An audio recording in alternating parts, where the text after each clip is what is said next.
J'appelle maintenant notre avant-dernier intervenant. J'ai nommé David Ken. Il est photographe de mode et de pub. Il a photographié les plus grands top modèles et de nombreuses personnalités, mais aujourd'hui, il n'est pas là pour ça. Il est là pour nous parler du LOL Project. Merci de l'applaudir.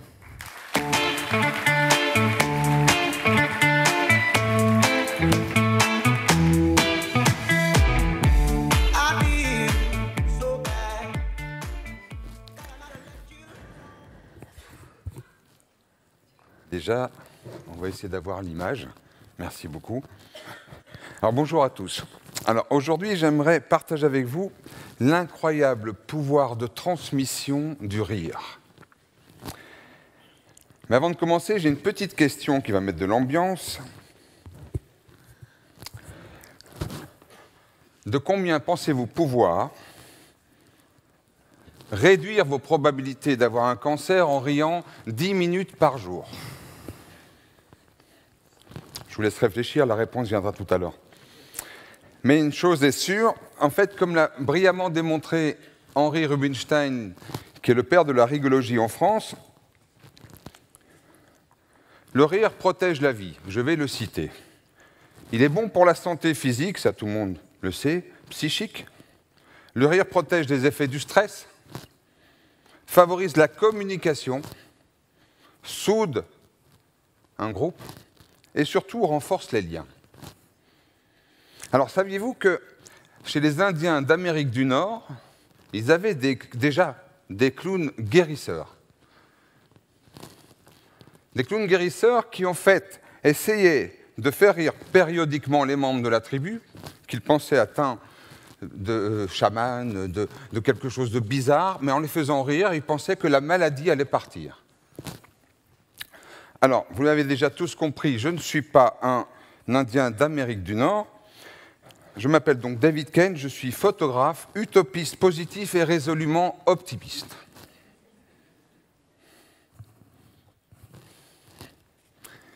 En 2009, j'ai eu une idée totalement folle qui a changé ma vie. Alors aujourd'hui, je vais essayer de vous raconter cette idée, ce changement de vie. Mais pour vous raconter ça, je dois faire un petit rewind et revenir un peu en arrière. Mais avant de commencer aussi, j'aimerais que l'on soit tous d'accord sur une notion, la notion d'optimisme. J'aimerais citer un écrivain que j'adore, Eric Emmanuel Schmitt, qui dit ceci: l'optimisme, l'optimiste, il y en a parmi vous, part du même constat que le pessimiste, à savoir que le monde est traversé par des violences, des manques, des bêtises, bref, que ça ne va pas. Très français. Mais alors que le pessimiste, par une forme de lâcheté, accepte cet état de fait, voire en rajoute en disant que ça ne marchera jamais et que demain sera pire, alors l'optimiste, lui, se retrousse les manches héroïquement et par l'action trouve des raisons d'espérer. Alors je ne résiste pas à cette phrase de 1943 d'un certain Winston Churchill, qui recevait des bombes sur Londres, et voilà ce qu'il a dit. En fait, il y a 20 ans, on se heurtait à un préjugé un peu bizarre, qui assimilait les pessimistes à des gens très intelligents. Ça faisait de l'optimiste un type un peu con, niais, qui ne voyait pas la réalité. Je ne pense pas que Churchill était un gars stupide. Mais pour commencer, on va tous retrousser nos manches et je vais vous annoncer une très très bonne nouvelle pour vous tous. Vous avez tous, un super pouvoir. Ne regardez pas les yeux du voisin, il n'y a pas de kryptonite, mais vous avez tous un super pouvoir. Alors il y a certains qui l'expriment par le partage, d'autres un peu plus réservés qui attendent que les gens se bougent et qui suivent après. Mais quelle que soit votre nature, vous avez tous un super pouvoir, je l'ai testé, c'est le pouvoir de transmission du rire. Le pouvoir d'un simple éclat de rire. Alors, en 2009, j'étais un peu comme vous. J'avais aucune idée des bienfaits du rire sur l'organisme. Je photographiais juste des filles très jolies sur une plage ou des gens un peu connus dans les magazines. Et puis en 2009, rappelez-vous 2009, Les experts comptables ont tous paniqué. Grippe H1N1, crise des subprimes, tsunami. Bon, bref, la France avait peur et la France s'est immobilisée. Et c'est dans ce contexte-là, en fait, que je me baladais au Palais Royal avec mon associé, William Lafarge. Et c'est dans ces moments-là qu'on se remet en question, en général. Ce n'est pas quand tout va bien, hein, c'est quand il y a une grosse tuile qui vous tombe sur la tête. Et c'est là qu'on a besoin de revenir à l'essentiel. Et c'est là qu'en me baladant, on fait ce qu'on appelle, nous, un post-mortem. C'est bizarre comme terme, ça vient du Canada. Ça veut dire que vous analysez ce que vous avez fait de bien la veille, mais vous vous dites comment on peut faire encore mieux. Ça permet d'avancer. Et c'est dans ce contexte-là que je lui dis, mais tu sais, hier j'ai lu un article un peu bizarre, qui dit qu'en Chine, la peur s'écrit exactement comme le mot opportunité. Bref, un symbole, deux significations. La moitié du verre plein, la moitié du verre vide, on connaît. Et moi, j'y vois un signe. Je me mets dans un état d'esprit. Et c'est à ce moment-là qu'il va me poser une question qui va tout changer. On a tous vécu ces moments-là où on essaie de refaire le monde, vous connaissez ça. Il me pose une question très simple, il me dit « Mais c'est quoi pour toi une grande photo ?» Alors sans trop réfléchir, je lui dis « Écoute, pour moi, c'est saisir un instant impossible à reproduire. » Waouh, la belle affaire. Il me dit « Mais c'est quoi? Comme quoi ?» Et je dis tout simplement comme un éclat de rire. Mais attention, pas n'importe quel éclat de rire. Un vrai rire sincère, spontané. Alors, vous savez tous qu'en famille, en général, il y a l'oncle Ernest, vous avez tous un oncle Ernest parmi vous, qui vient de s'acheter le dernier, il y en a un là, on va essayer, on va faire une expérience que je n'ai jamais tentée. Enfin, il y en a qui l'ont tenté avec moi tout à l'heure, mais c'était dans le studio. On va faire une petite expérience. Donc, l'oncle Ernest, qu'est-ce qu'il vous fait? Je vais quand même l'allumer. Il pointe son appareil photo, il regroupe toute la famille. Donc, je vous demanderai de bien regarder l'objectif. Et donc là, je vais vous demander un truc très, très compliqué. Je suis votre oncle Ernest. Donc, quand je vous dirai, comme l'oncle Ernest, Ouistiti, vous allez tous faire Ouistiti, mais très, très fort. Et si je dis autre chose, vous y allez encore. Ne vous inquiétez pas, ça fait du bien. Donc, on commence. Attention, vous allez comprendre la démonstration. Surtout, Michel, au premier rang, il a testé avec moi tout à l'heure. On est prêts? Ensemble, hein? Ouistiti. Non. Expert comptable égale volume. On y va. Ouistiti. Pas mal. On y va. Je dis steak, vous dites frites. Mais si je dis frites, vous dites steak. Je suis photographe et belge. On y va. Steak. Pas mal. Putain, on m'avait dit que c'était des croque-morts, les comptables. On y va. Alors, vous savez quoi? On vient de faire une expérience un peu bizarre. Vous avez remarqué, l'oncle Ernest, lui, dès qu'il vous a fait rire et qu'il a dit Ouistiti, il fait ceci. C'est l'horreur du digital. Il fait ceci. Waouh! Elle est géniale, ma photo. Donc, je vais faire ça, je vais regarder, je vais faire ça, oui. Pendant ce temps-là, ce que vous avez fait inconsciemment, lui, il a photographié ce qu'on appelle une action. Il a provoqué une action. Comme vous faites, très éduqué, des selfies. Je suis comme ça, je suis très beau, très belle, etc. Il a fait une action, il a dit Ouistiti ou autre chose. Et donc, à ce moment-là, vous avez tous crispé, dit quelque chose. Il a oublié une petite chose, primordiale. Il a oublié la réaction. Parce qu'en fait, la réaction, c'est ce moment-là. Je reprends mon... C'est la première fois. Hein. Et en fait, la réaction, c'est le moment où vous êtes détendu, il n'y a plus de caméra posée sur vous. Et à ce moment-là, vous vous regardez, vous dites « Qu'est-ce qu'il est con, ce gars, mais qu'est-ce qu'il nous fait faire ?» Et là, il y a peut-être une chance qu'il se passe quelque chose. En fait, c'est cette deuxième photo que j'ai fait après. Parce que vous avez vu, je n'ai pas descendu l'appareil photo. Donc cette photo sera sur les réseaux sociaux juste après, bien sûr. Bon, alors, je lui dis à mon associé, imagine une seconde cette énorme galerie d'éclats de rire. Imagine ce que ça donnerait en France, à Paris. Imagine des milliers de gens photographiés qui exposeraient leur éclat de rire partout en France, dans le métro parisien, pour ceux qui connaissent. Alors, lui, très pragmatique, il fait « Ouh là là, tu vas te calmer. Tu vas te calmer parce que, dis-moi, comment on fait pour faire éclater de rire quelqu'un ?» Alors, je lui dis, tout simplement, j'en sais strictement rien, mais j'ai vraiment envie d'essayer. Bon, parmi vous, pour ceux qui sont restés, merci déjà, vous avez tous vécu ce moment-là, vous allez faire refait le monde. Avec votre associé, demain on va faire ça, on va se diversifier. En général, le lendemain,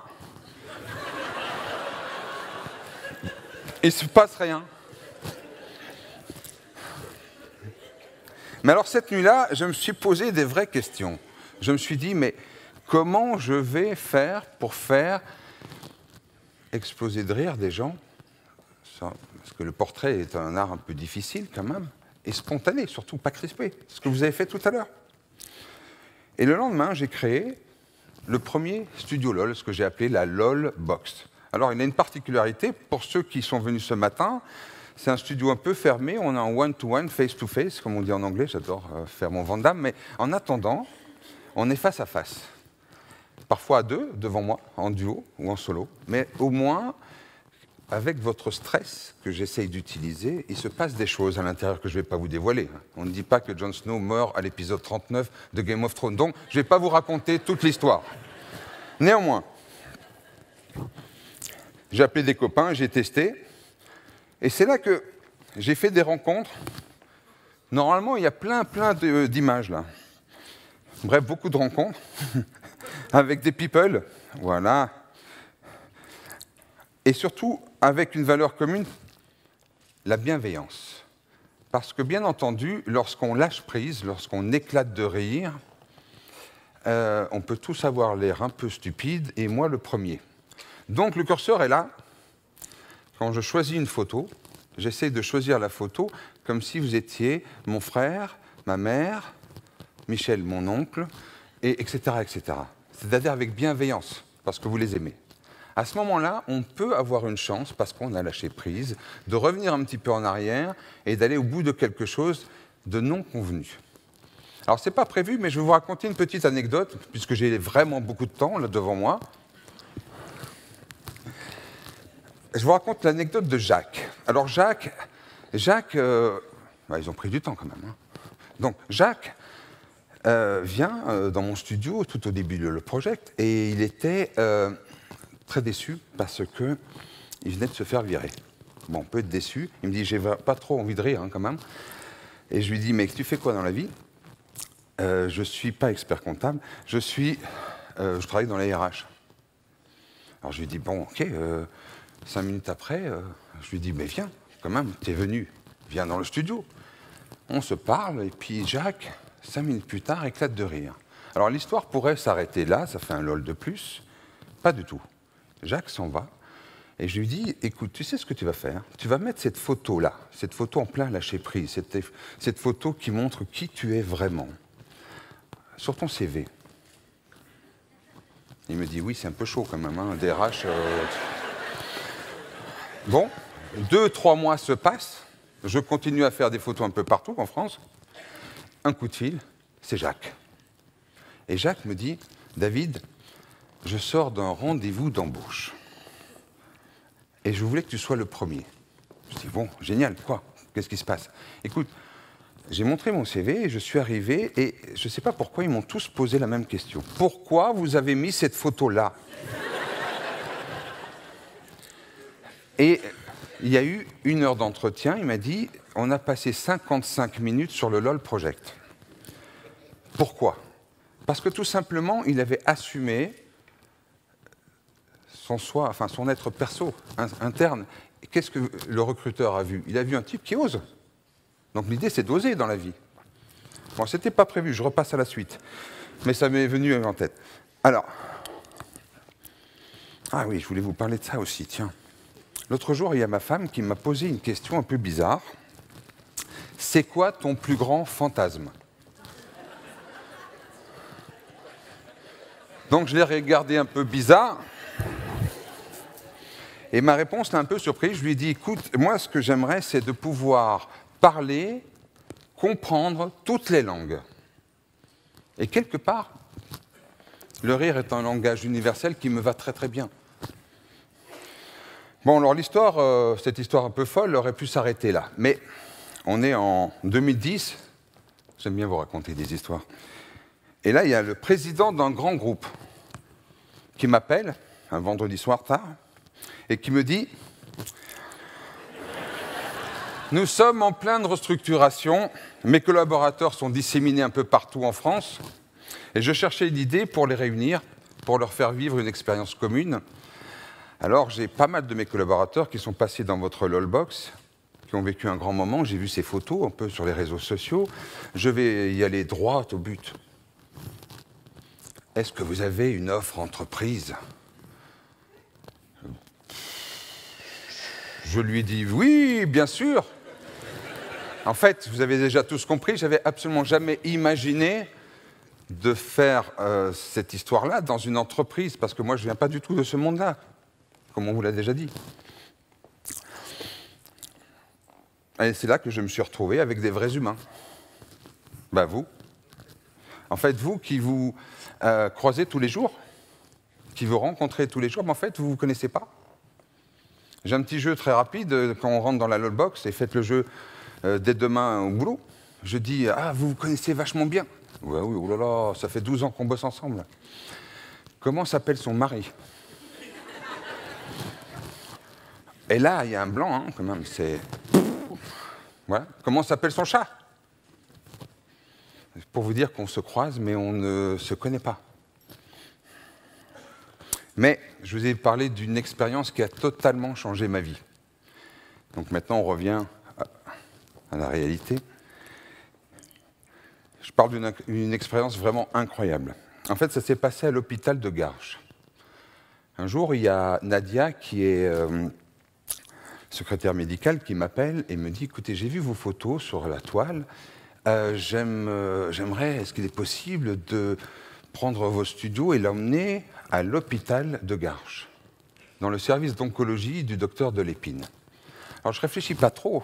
Je dis « Oui, bien sûr. » Et me voilà parti, une semaine plus tard, avec toute mon équipe, on démonte le studio, la première fois qu'on démontait le studio, vers Garches. Et dans la voiture, j'ai eu le premier syndrome du pas de côté. Vous avez déjà tous fait un pas de côté. Pour certains, c'est génial, j'ai sauté en élastique. Pour certains autres, j'ai fait du canoë-kayak, etc., etc. Vous connaissez. Et là, je commence à flipper parce que tout simplement, je me dis, j'ai réussi à faire rire quelques personnes, mais si je n'arrivais pas à faire rire des gens qui ne vont pas bien,